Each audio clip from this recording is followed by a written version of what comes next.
Hello beautiful people, I'm Zana And I'm Michael. and today we make our third video from the series about beautiful architecture and design.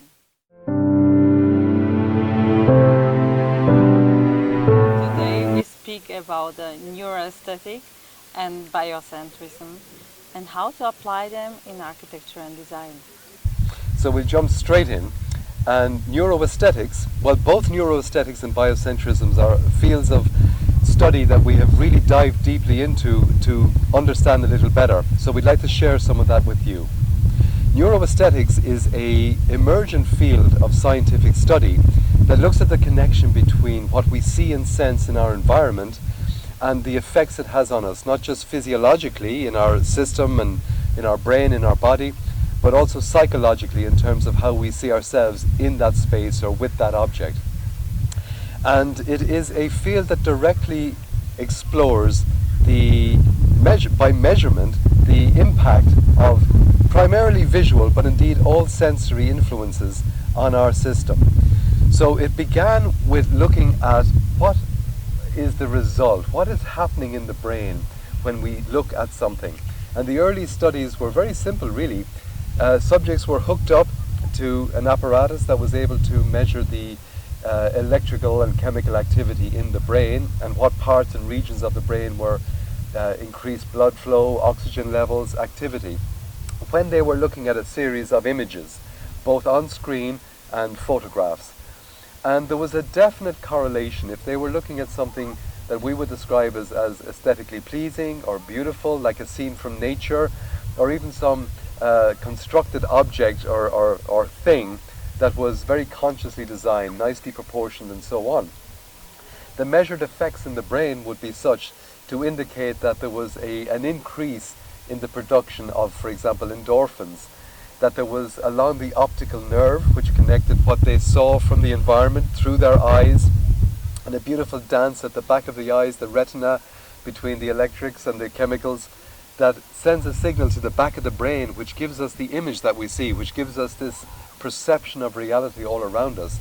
And when that electrical signal goes along the optic nerve, if it's very coherent, if it's very organized, if it's a very strong signal, it stimulates the nerve endings along the way, which release and produce and release endorphins that make you feel good, that make your whole system more relaxed, more connected, more calm. So there seems to be evidence, substantial evidence, that's growing every day to show us that what we see and perceive in our environment is directly influencing our physiology, our nervous system, and our sense of self in the place at a physiological level. Some of the other studies were showing that if we're perceiving something that is nicely proportioned, specifically indicating symmetry maybe, or contrast, or a proportionality that nature would use, for example the golden ratio, or any of the many natural harmonics that we see in nature, that there is a recognition, recognizing. To cognize means to see and think, a recognition of those proportions as being somehow familiar to us, because they are the same patterns as the pathways in our brain, the same neuronal setup. There is possibly good to say that we see difference between aesthetic and beauty. Absolutely. You, Michael, speak fantastically already about the beauty and the patterns which we can perceive through these harmonic proportions. So let's say a set what we are speaking about if we say aesthetic and if we say beauty. Aesthetic is from our perspective something what is the matter of opinion, a little bit influenced from outside, like social trends, cultural traditions, opinion about stuff around us. We all are a little bit different and like different things, and these all we see as a aesthetic sense. But when we speak about beauty, we speak about a code which Yeah. is embedded in us, and it's connecting us all. It's Yeah. not different in one or another culture, from one social group to another social group, from human to human, because we have this code as one. And this is beauty which can be expressed in many forms, and described with many words. Beauty, nobody was able to describe beauty because it's beyond the matter. Yeah. So let's speak about beauty as a key, and see neuroaesthetic as a wonderful tool which can uh, touch this theme from the point of senses. Neuroaesthetic is speaking about purely experience based on senses.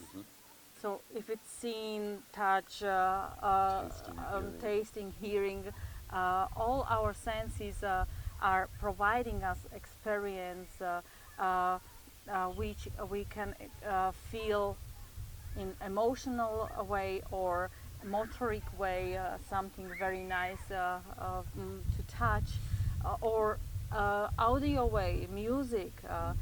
Most people are visual types, so visual experience is the very important to us. Uh, let's go a step forward from this aesthetic experience, which can be a short time very pleasing, calming, but in long term, this calm can become bored. Boring, yeah. Whereby beauty, the experience is on all levels, and beyond the senses is the experience of consciousness, which can be truly calm. So all excited, all the possible factors and qualities which we can as experience have. But let's go a step beyond the aesthetics to beauty, and beyond the senses to consciousness. And there we can use neuroaesthetic as a basic tool for having a real influence on design and architecture. Fabulous. And this brings us beautifully, as Anna speaks about consciousness, it brings us directly into the realm of the second part of this, which is biocentrism. And biocentrism is a word used to describe a way of looking at the nature of reality that puts biology first, that puts consciousness first. That most of our science is describing how there's a material universe, and somehow, for some set of reasons, life emerged within it. And then within that life somehow became conscious, and at some point that consciousness was able to look around and said, who am I and what's the nature of reality? So biocentrism, proposed by a scientist, Robert Lanza, he is basically pointing to a possibility that everything we see around us, everything that we observe and experience as real, is actually generated by consciousness, by life itself. And that many of the problems and difficulties and inconsistencies and paradoxes that are experienced and explored, particularly at the quantum level, that these can be readily explained by biocentrism. But we're very interested in how this might impact and affect us in terms of designers, in terms of people who wish to create beauty in the environment and have that felt and experienced by people. Biocentrism, even though it's still a hypothesis, a theory, it's still an idea, but it's absolutely rooted in over 100 years of experimentation, scientific experimentation, in this particular in the realm of quantum, at the quantum level. So initially, the role of the observer was traditionally and classically imagined to be something that didn't affect the system being observed at all.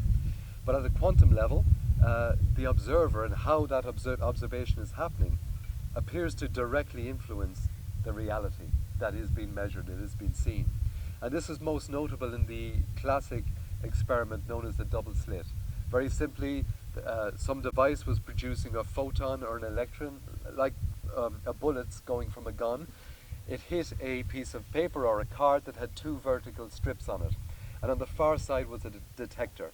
And very simply, depending on whether somebody was looking or not at this, it appeared as if it was individual particles going through or as a wave. And this pointed to the wave-particle duality, which didn't make much sense, but they were prepared to go with it. But then with more experimentation and more repeating of these experimentations and more variations of these experimentations, it turns out that the observer is playing a fundamental role in reality. And the whole notion of time and space is linked to this directly. So biocentrism is pointing us towards a possible state of reality that puts consciousness at the top. Consciousness is the driver. It is the receiver of its own sense of self and moving through the matrix of potentiality, the field of all possibilities, and creating the reality that we then experience. Yeah. Nicely said. This is our approach. We see a source of creation through consciousness on the higher level of creation. In somewhere on the middle part is the endless field of possibilities, as also biocentrism is describing. Yeah. And on the bottom is the matter. Yeah, materiality. Yes. So and this is how we understand its functioning from this upper level to the bottom, not another way. It means that the consciousness is creating through the endless field of possibilities the matter, or into the matter. And not the matter or the physicality is taking influence on consciousness. I use the example about the ancient problem to explain what is brain, what is mind, and what is consciousness. Yeah, language. This is a beautiful possibility to set what we are speaking about. So we put the consciousness on the level of life creating, the mind on the level of energy, where the thoughts and intentions are able to bring into the tool which we call brain the possibilities into the physical world. And this is fantastically supported also by the biocentrism, where there is spoken about creation this way.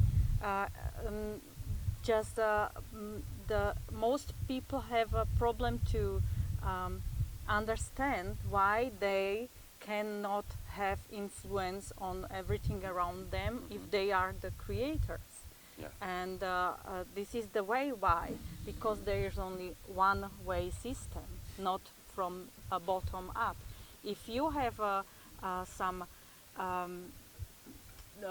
simple thought or even complex thought in brain, does not mean that you can create it around you. Even on the level of mind, which is pure energy Regulating of the flow thoughts, of energy, there is the possibility to bring it in the matter, but only in accordance, in coherence with the consciousness. So the intent on the middle level is in accordance with consciousness, is able then to materialize. Beautifully put. So we're going to get straight into how this applies to architecture and design, but to complete this, Neuroaesthetics is saying that our environment affects us in terms of our physiology and psychology through the senses. Biocentrism is saying that consciousness is the creative impulse force behind everything we see around us in materiality.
Thank you for your attention and your time.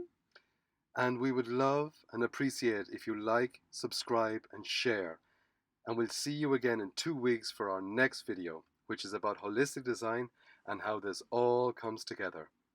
This will be fantastic. Goodbye. Goodbye. Thank you.